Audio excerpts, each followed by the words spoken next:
Fadlizon berani nggak ya singgung Menhan soal siak leader yang ditemukan nelayan ditulis oleh Sardi dari siwar.com. Sebelum melanjut ke video, jangan lupa untuk subscribe supaya Anda terus mendapatkan informasi terbaru dari channel ini. Di beberapa media maupun media sosial sedang heboh pemberitaan soal penemuan sebuah drone yang diduga milik Tiongkok di perairan Selayar, Sulawesi Selatan. Benda tersebut sudah diamankan di pengakalan TNI AL Makassar. Dalam konferensi pers yang digelar pada hari ini, KSAL Laksamana TNI Yado Murgono menerangkan bahwa benda asing yang diamankan nelayan tersebut merupakan Underwater Seek Leader. Underwater Seek Leader adalah instrumen riset yang dilepas di laut yang berfungsi untuk mengetahui keadaan bawah laut seperti suhu, salinitas air, hingga data-data hidrosonografi. Tapi, banyak yang berspekulasi kalau alat ini digunakan untuk memata-matai atau untuk kepentingan militer negara tertentu. KSAL juga menargetkan waktu 1 bulan untuk mengungkap kejelasan siak leader tersebut. Pengungkapan lebih lanjut akan dilakukan Pusat Hidrografi dan Oceanografi TNI AL Pusi Drosal.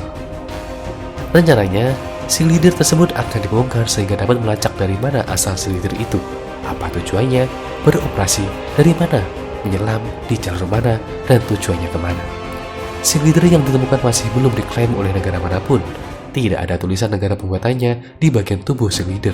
Memang ada beberapa negara yang bisa membuatnya, yaitu USA, Tiongkok, Jepang, dan lain-lain.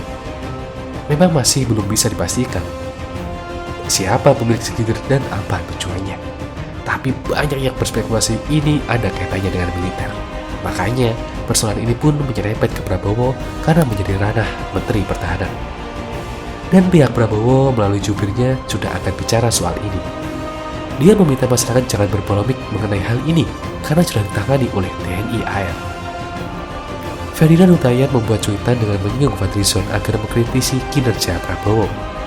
Saya belum dengar kritik @Fadlizon terhadap @Kemhan_RI @Prabowo atas ditemukannya benda milik drone laut di Selayar Sulsel.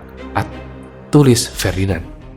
Ferdinand meminta Fadli agar objektif dalam menyampaikan kritik terhadap Prabowo yang jadi bagian kabinet pemerintahan Jokowi.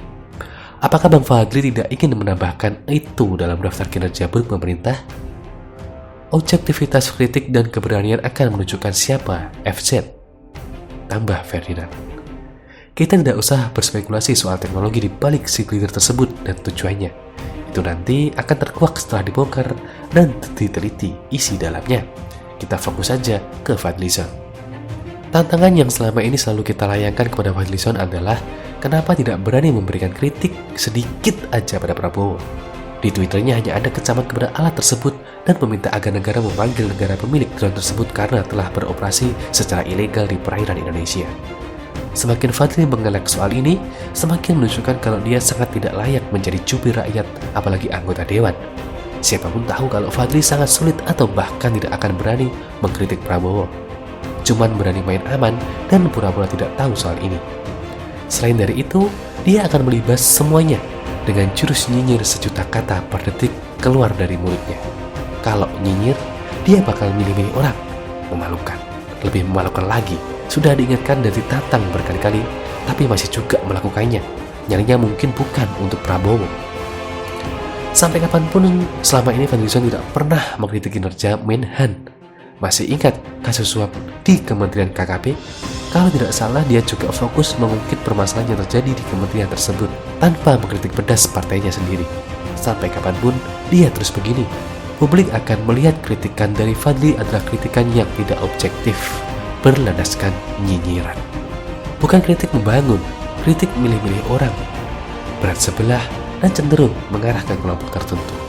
Makanya, kalau Fadlizon berani menyinggung Menhan sedikit aja, mungkin bolehlah kita anggap semua nyinyiran masa lalunya kita lupakan. Masa sih nggak berani? Kenapa ya? Apakah takut? Takut kenapa? Bingung dah. Padahal pemerintah aja pernah dikritik.